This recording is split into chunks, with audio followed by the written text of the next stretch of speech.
വയലും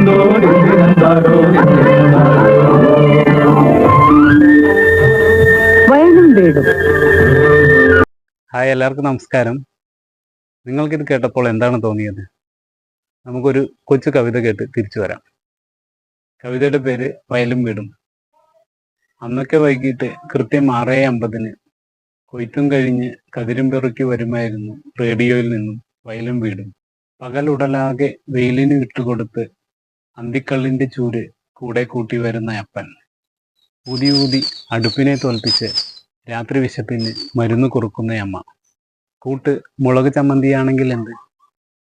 അന്നത്തെ വീട്ടുവയലിൽ വിളഞ്ഞിരുന്നത് പതിരില്ലാത്ത സന്തോഷത്തിന്റെ നിറകതിരുകളായിരുന്നു. തെയ്യാതീനന്തോ തെന്തിനത്താരോ തെന്തിനത്താരോ തെയ്, തെയ്യാതീനന്തോ തെന്തിനത്താരോ തെന്തിനത്താരോ തെയ്.